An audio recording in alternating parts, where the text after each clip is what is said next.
매일 성경 묵상을 돕는 해설 가이드입니다. 안녕하세요. 묵상 코치입니다. 함께 읽고 나눌 말씀은 잠언 23장 1절에서 14절까지 말씀입니다. 1절에서 5절을 먼저 읽겠습니다. 내가 간원과 함께 앉아 음식을 먹게 되거든 상가 내 앞에 있는 자가 누구인지를 생각하며 내가 말이 음식을 탐하는 자이거든 내 목에 칼을 둘 것이니라. 그의 맛있는 음식을 탐하지 말라. 그것은 속이는 음식이니라. 부자가 되기에 애쓰지 말고 내 사사로운 지혜를 버릴지어다. 내가 어찌 험한 것에 주목하겠느냐. 정령이 재물은 스스로 날개를 내어 하늘을 나는 독수리처럼 날아가리라. 1절에서 3절은 음식에 대한 욕심을 절제하라 입니다. 23장의 첫 단락은 맛있는 음식을 상징적 이미지로 사용해서 탐욕을 부리지 말 것을 권합니다.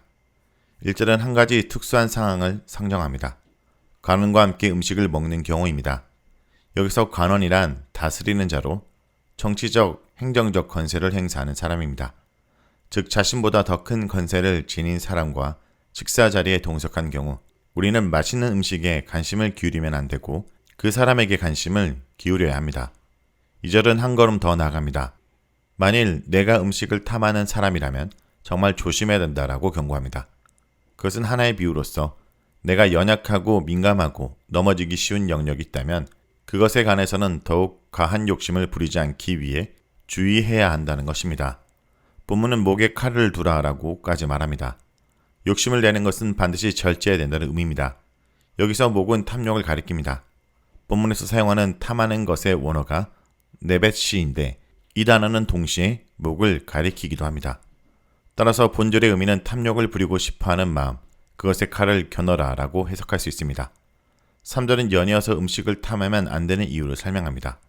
그 탐욕은 바로 속이는 음식이기 때문입니다. 3절은 2절에서 제시한 권고가 이루어지지 않으면 어떻게 될 것인지를 보여줍니다. 목에 칼을 겨누지 않고 탐욕에 져서 그 음식을 먹게 되면 먹을 때는 맛있게 느껴지겠지만 나중에는 그 음식이 나를 속이게 될 것입니다. 그 음식은 맛있는 음식이 아니라 나를 어려움으로 몰아넣는 쓰디쓴 음식임이 결국 밝혀지기 때문입니다. 4절에서 5절은 재물에 대한 욕심을 버리라입니다. 4절은 부자가 되려는 욕심을 멀리하라고 권고합니다. 이 역시 탐욕에 대한 경고로 해석할 수 있습니다. 재물을 과하게 모으려고 한다면 오히려 역효과가 날 수 있음을 알려줍니다. 4절 하반절은 우리에게 지혜를 사용해서 욕심을 버려야 된다고 말합니다.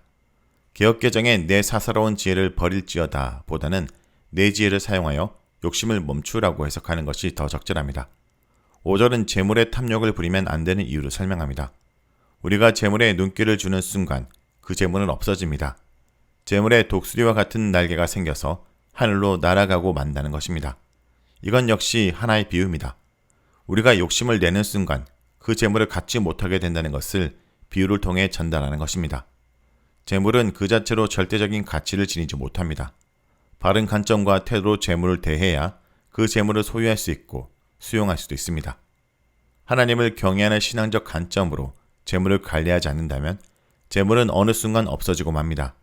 좀 더 깊이 해석해보면 설사 우리가 재물을 계속 갖고 있게 된다 손치더라도 과욕에 치우쳐서 그 재물을 올바르게 사용하지 못하게 될 것이기에 올바른 의미의 재물은 가지지 못하게 될 것입니다. 두 손에 가득한 불의의 재물은 올바른 의미의 재물이 아니기 때문입니다. 다음은 6절에서 11절 읽겠습니다. 악한 눈이 있는 자의 음식을 먹지 말며 그의 맛있는 음식을 탐하지 말지어다. 대저 그 마음의 생각이 어떠하면 그 위인도 그러한즉 그가 내게 먹고 마시라 할지라도 그의 마음은 너와 함께 하지 아니함이라. 내가 조금 먹은 것도 토하겠고 내 아름다운 말도 헛된 대로 돌아가리라. 미련한 자의 귀에 말하지 말지니 이는 그가 내 지혜로운 말을 업신여길 것임이라. 내 지게석을 옮기지 말며 고아들의 밭을 침범하지 말지어다. 대저 그들의 구속자는 강하시니 그가 너를 대적하여 그들의 원한을 풀어주시리라. 6절에서 8절은 음식에 대한 욕심을 버리라 입니다. 6절에서 8절은 다시금 음식에 대한 욕심으로 돌아갑니다. 악한 눈을 가진 자의 음식을 먹지 말라고 말합니다. 악한 눈이란 인색한 자를 의미합니다. 6절에서 말하는 악한 눈을 가진 자는 1절에서 3절에 말한 간원보다 조금 더 직접적인 비유입니다. 이 사람은 음식을 나눠줄 생각이 처음부터 없는 사람입니다. 그런 사람의 음식은 결코 탐해서는 안 됩니다. 그 이유가 7절에 나옵니다. 그 사람은 겉으로는 음식을 맛있게 드세요라고 권하는데 그의 속마음은 결코 그렇지 않다는 것입니다. 먹고 마치라는 그의 권유는 유혹이요, 어려움으로 가는 지름길입니다. 그의 사람됨은 그가 겉으로 하는 말이 아니라 속으로 하는 생각이 있습니다. 그러니 그런 사람의 음식은 결코 먹어서는 안 됩니다. 만약 그런 음식을 먹으면 8절이 말하는 결과를 맛보게 됩니다. 먹은 것을 다시금 토해내야 하게 되고 아름다운 말을 헛된 대로 돌아가게 됩니다. 먹은 것만큼 다시 내놓아야 하므로 그것은 먹은 것이 아니게 됩니다. 또한 그 음식은 먹으려고 그 사람에게 해야 했던 여러 가지 말도 결국 아무런 효과가 없게 됩니다. 6절에서 8절은 우리가 탐욕을 부리는 상황을 비유로 표현한 것입니다. 내게 무언가를 줄 생각이 없는 사람이 겉으로 아무리 좋게 말하더라도 그것이 정말인지 생각해 봐야 한다는 뜻입니다. 가욕을 불어 무언가를 취하더라도 결국은 아무런 소용이 없게 될 뿐입니다. 9절에서 11절은 이웃의 지게석을 옮기지 말라입니다. 9절은 미련한 자의 귀에 말하지 말라라고 경고합니다. 미련한 자는 더 이상 교훈을 받지 않습니다. 이는 그가 이미 하나님의 경외하는 지혜를 거절했기 때문입니다.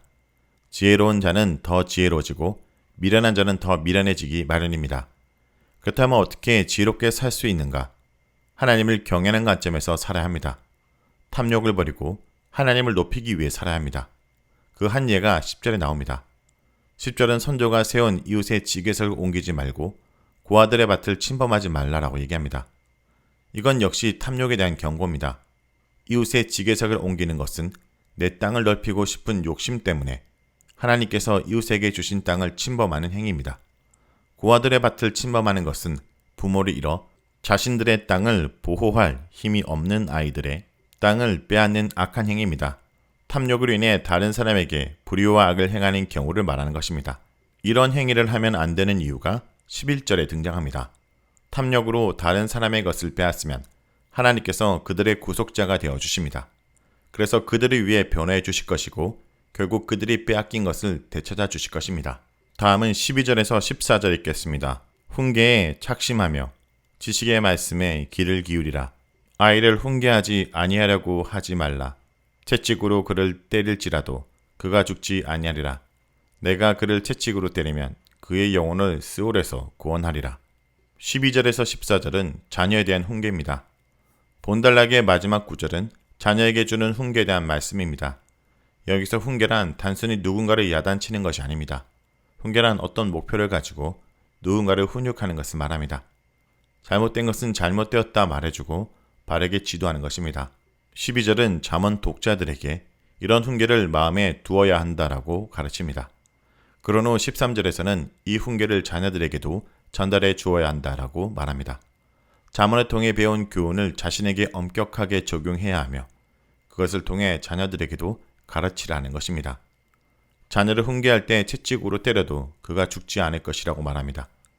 여기서 채찍은 비유적 의미로 해석하는 것이 좋습니다. 실제로 사랑의 매도 때에 따라 필요할 수 있을 것입니다. 하지만 22장 6절에 언급한 것처럼 여기서 아이로 번역된 단어는 나르로서 젊고 건장한 청년까지 포함하는 의미의 범주를 지났습니다. 그러므로 이건 단순히 채찍을 통해 때리며 훈계하라는 것에 강조하는 포인트가 있지 않습니다. 오히려 지혜를 선택하고 하나님을 경외하는 바른 관점으로 살아가도록 철저하게 지도해야 한다라는 의미로 보는 것이 좋습니다. 14절에서 나르를 채찍으로 때리면 영혼을 스온에서 구원한다라고 말합니다. 스올은 음녀의 집입니다. 따라서 훈계는 나르를 음녀의 집으로부터 구원하는 것입니다. 12절에서 14절은 잠언 독자들에게 먼저 자신을 지혜의 말씀으로 채찍질하고 그 후 자신이 가르치고 인도해야 할 사람들에게 지혜의 길로 가도록 엄중히 권해라고 말하고 있는 것입니다. 자, 여기까지가 잠언 23장 1절에서 14절까지 말씀입니다. 오늘 말씀을 통해 우리는 무엇을 묵상하고 적용해야 될까요? 우리는 돈의 노예가 되지 않도록 해야 합니다. 부자가 나쁜 것은 아니지만 부자를 목표로 삼는 애쓰는 것도 옳지 않습니다. 재물은 쉽게 얻을 수 없고 눈과 마음을 재물에 집중하면 나를 향한 하나님의 뜻을 놓칠 수 있기 때문입니다. 나를 세상과 구별하기 원하시는 하나님의 뜻을 뒤로 한 채 부자를 갈망하는 시대 정신을 쫓아가고 있지는 않습니까? 오늘 하루도 부유하게 살기 위해 애쓰지 말고 거룩하게 살기 위해 힘쓰는 주의 백성들 되길 간절히 기도드립니다.